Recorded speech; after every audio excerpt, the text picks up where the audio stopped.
Swastiastu. Perkenalkan, nama saya Anita Rizky Mewati, nomor absen 21. Perkenalkan, nama saya Nilo Putri Kusuma Wardani, nomor absen 24. Perkenalkan, nama saya Nimada Ari Puspitasari, nomor absen 25. Perkenalkan, nama saya Made Andri Kusumayani, nomor absen 16. Perkenalkan, nama saya Dewi Dewa Putri, nomor absen 06. Perkenalkan, nama saya Deko Mahayani, nomor absen 14. Di sini kami akan menyajikan materi mengenai HIV/AIDS. HIV adalah virus atau jasad remik yang sangat kecil yang menyerang sistem kekebalan tubuh manusia. Bentuk HIV seperti binatang bulu babi atau binatang laut yang berbulu tegak dan tajam. Seseorang yang terinfeksi oleh HIV, maka virus ini akan menyerang sel darah putih. Selanjutnya akan merusak dinding sel darah putih untuk masuk ke dalam sel dan merusak bagian yang memegang peranan pada kekebalan tubuh. Sel darah putih yang telah dirusak tersebut menjadi lemah dan tidak lagi mampu melawan kuman-kuman penyakit. AIDS, singkatan dari Acute Immune Deficiency Syndrome. Sindrom yang bahasa Indonesianya adalah sindroma, merupakan kumpulan gejala dan tanda penyakit. Seseorang menderita AIDS bukan karena keturunan dari penderita AIDS, tetapi karena terjangkit atau terinfeksi virus penyebab AIDS. Oleh karena itu, AIDS dapat diartikan sebagai kumpulan tanda dan gejala penyakit akibat hilangnya atau menurunnya sistem kekebalan tubuh seseorang. AIDS merupakan fase terminal akhir dari infeksi HIV. Bahaya penyakit HIV/AIDS. Bahaya besar penyakit HIV/AIDS yaitu: yang pertama, AIDS merupakan kumpulan gejala penyakit yang disebabkan oleh virus HIV yang mudah menular dan mematikan. Yang kedua, kematian. Yang ketiga, serangan bagi anak muda. Yang keempat, tidak bermoral. Yang kelima, permasalahan lain yang berdampak sangat tinggi bagi penularan virus AIDS adalah remaja yang meninggalkan rumah tanpa izin dan menjadi anak jalanan. Yang keenam, bunuh diri. Dan yang ketujuh, gila. Penularan penyakit HIV/AIDS. Dalam tubuh manusia, HIV dapat terdapat pada cairan-cairan tubuh yaitu darah, air mani, cairan vagina. Telah terbukti bahwa ketiga cairan di atas inilah yang dapat menularkan HIV. HIV juga dapat ditemukan dalam jumlah yang sangat kecil di dalam air mata, air liur, cairan otak, keringat, dan air susu ibu atau ASI. Namun sampai sekarang belum ada bukti bahwa HIV dapat ditularkan melalui cairan-cairan tersebut. Cara penularan HIV atau AIDS. Penularan terjadi bila ada kontak atau percampuran dengan cairan tubuh yang mengandung HIV, yaitu melalui 1. Hubungan seksual dengan seseorang yang mengidap HIV. Hubungan seksual ini bisa homoseksual maupun heteroseksual. Yang kedua, alat jarum suntik atau alat tusuk lainnya yang tercemar oleh HIV. Yang ketiga, ibu hamil yang mengidap HIV kepada bayi yang dikandungnya. Gejala penularan HIV atau AIDS. Gejala penularan HIV atau AIDS terjadi beberapa hari atau beberapa minggu setelah terinfeksi HIV. Seseorang mungkin akan menjadi sakit dengan gejala-gejala seperti flu, yaitu 1. Demam, 2. Rasa lemah dan lesu, 3. Sendi-sendi terasa nyeri, 4. Batuk, dan yang kelima nyeri tenggorokan. Gejala selanjutnya adalah memasuki tahap di mana sudah mulai timbul gejala-gejala yang mirip dengan gejala-gejala penyakit lain, yaitu 1. Demam berkepanjangan, 2. Penurunan berat badan lebih dari 10% dalam waktu 3 hari, ketiga, kelemahan tubuh yang mengganggu atau menurunkan aktivitas fisik sehari-hari, yang keempat, pengembangan kelenjar di leher, lipat paha, dan ketiak. Kelima, diare atau mencret terus-menerus tanpa sebab yang jelas. Keenam, batuk dan sesak napas lebih dari 1 bulan secara terus-menerus. Yang ketujuh, kulit gatal dan bercak-bercak merah kebiruan. Gejala penurunan kekebalan tubuh ditandai dengan mudahnya diserang penyakit lain dan disebut infeksi oportunistik. Dikendalikan oleh tubuh. Pada tahap ini pengidap HIV telah berkembang menjadi penderita AIDS.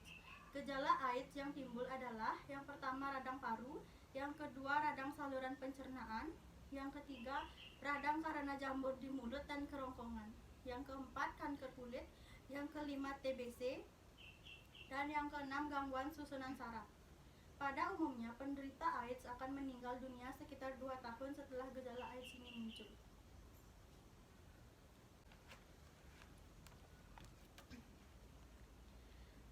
perjalanan infeksi HIV dalam tubuh manusia. A.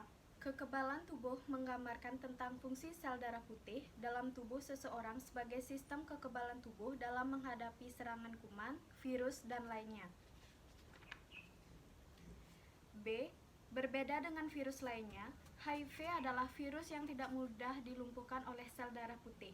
Apabila masuk ke dalam tubuh kita, justru HIV yang akan melumpuhkan sel darah putih, terutama menyerang CD4 dan menggunakannya untuk memperbanyak HIV dalam tubuh pengidap sehingga tubuh tidak mampu melawan penyakit lain yang masuk. C. Menurut teori yang telah diterima secara luas, HIV menyerang sel darah putih, khususnya yang dinamakan CD4, yang berperan menjaga kekebalan tubuh manusia. D. HIV memakan waktu lama sebelum menampakkan diri. Ia bersembunyi dalam CD4 dalam waktu yang cukup lama sebelum mulai dengan pesat memperbanyak diri dalam jumlah sangat banyak serta merusak CD4. Fase perkembangan perjalanan HIV di dalam tubuh manusia secara umum dibagi dalam 4 fase, yaitu A. Fase window period atau periode jendela. B. Fase asimptomatik atau tanpa gejala. C. Fase simptomatik atau bergejala.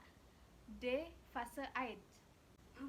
Perilaku berisiko tinggi. Orang-orang yang memiliki perilaku berisiko tinggi menularkan atau tertular HIV, artinya orang-orang yang mempunyai kemungkinan besar terkena infeksi HIV atau menularkan HIV dikarenakan perilakunya. Mereka yang memiliki perilaku berisiko tinggi itu adalah A. Wanita dan laki-laki yang berganti-ganti pasangan dalam melakukan hubungan seksual dan pasangannya. B. Wanita dan pria tunasusila serta pelanggan mereka. C. Orang-orang yang melakukan hubungan seksual yang tidak wajar seperti hubungan seks melalui dubur, anal, dan mulut, misalnya pada homoseksual dan biseksual. D. Penyalahgunaan narkotika dan suntikan yang menggunakan jarum suntik secara bersama bergantian. 5 hal yang tidak menularkan HIV. Sebagaimana telah disebutkan, HIV mudah mati di luar tubuh manusia. Oleh sebab itu, HIV tidak dapat ditularkan melalui kontak sosial sehari-hari seperti bersenggolan dengan pengidap HIV, pejabatan tangan, penderita haid, bersin atau batuk-batuk di depan kita, sama-sama berenang di kolam berenang, menggunakan WC yang sama dengan pengidap HIV, melalui gigitan nyamuk dan serangga lainnya. Pencegahan penyakit HIV/AIDS. 1. Pencegahan penularan melalui hubungan seksual. Pertama, tidak melakukan hubungan seksual sebelum menikah. Hubungan seksual hanya dilakukan melalui pernikahan yang sah. Yang kedua, bila telah menikah, hanya mengadakan hubungan seksual dengan pasangan sendiri, yaitu suami atau istri sendiri, tidak mengadakan hubungan seksual di luar nikah. Yang ketiga, bila salah satu pasangan sudah terinfeksi HIV, maka dalam melakukan hubungan seksual harus menggunakan kondom secara benar dan konsisten. Yang keempat, mempertebal iman dan takwa agar tidak berjerumus ke dalam hubungan-hubungan seksual di luar nikah. Yang kedua, pencegahan penularan melalui darah. Pertama, transfusi darah. Harus dipastikan bahwa darah yang digunakan untuk transfusi tidak tercemar HIV. Yang kedua, penggunaan produk darah dan plasma. Sama halnya dengan darah yang digunakan untuk transfusi, maka terhadap produk darah dan plasma atau cairan darah harus dipastikan tidak tercemar HIV. Yang ketiga, penggunaan alat suntik dan alat lain yang dapat melukai kulit.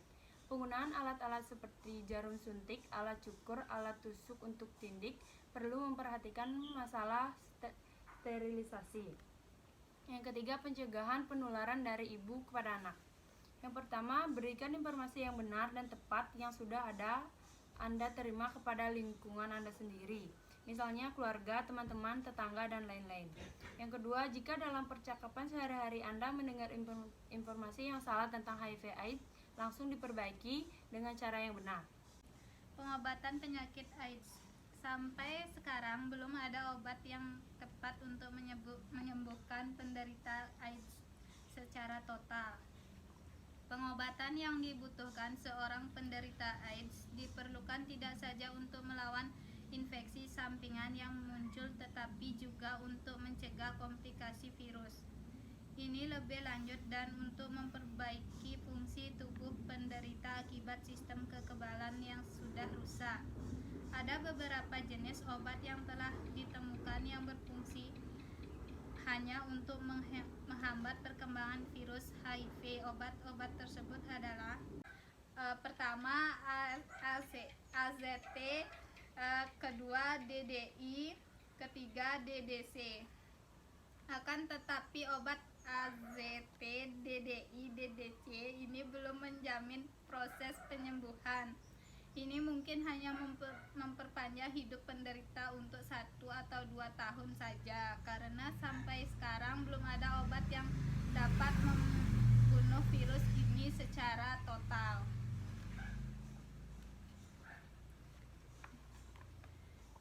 Tes HIV. Tes HIV adalah suatu tes darah yang khusus dipakai untuk memastikan seseorang telah terinfeksi HIV atau tidak. Terjadi infeksi HIV ini dapat dideteksi dengan mengetes adanya zat anti atau disebut antibodi terhadap HIV di dalam darah seseorang. Bila tubuh kemasukan suatu bibit penyakit, baik itu suatu bakteri, virus, atau lainnya, ini semua disebut antigen, maka tubuh kita akan membuat zat-zat anti untuk melawan antigen tersebut. Pada infeksi HIV, adanya antibodi yang dapat terdeteksi dengan pemeriksaan laboratorium. Ini adalah setelah 1-6 bulan seseorang terinfeksi atau tertular HIV. Demikian presentasi dari kelompok kami. Akhir kata kami tutup dengan Rama Santi. Om Santi Santi Santi Om.